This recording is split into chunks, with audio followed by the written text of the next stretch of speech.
"You're not on the list, sir." The words came out sharp, almost like a slap. Harold Evans, a black veteran with a silver beard and an upright posture, stood quietly outside the barricade at the town's Veterans Day ceremony.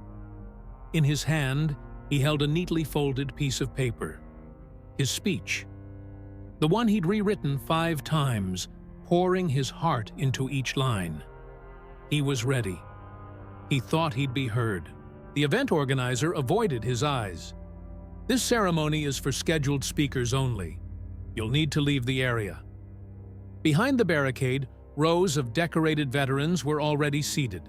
Crisp uniforms, polished medals, white hair, white faces. A few of them nodded to each other as they walked in, unquestioned.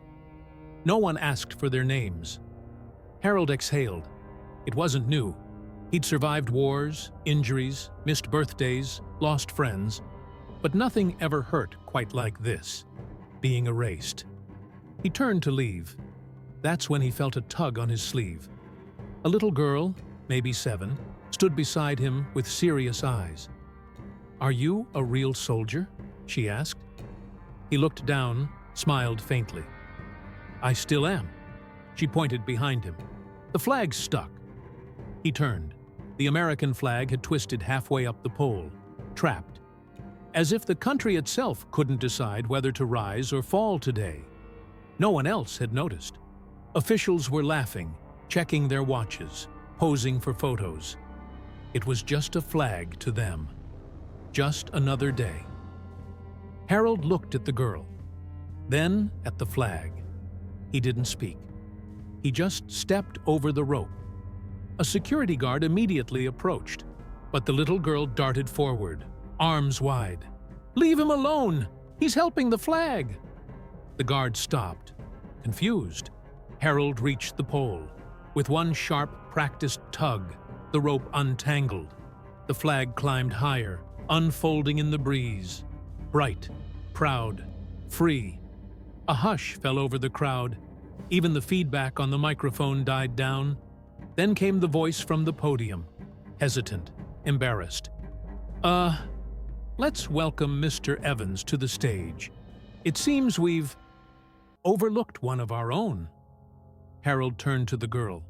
She placed her hand on her chest, eyes shining.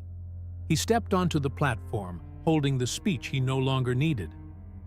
"I didn't come for applause," he said. His voice was low but strong. "I came because I love this country, enough to still expect it to love me back." The crowd was silent, watching, listening. Then, a loud crack.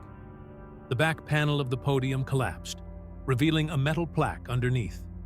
Etched into it were the words, "Keynote Speaker, Sergeant Harold Evans, retired."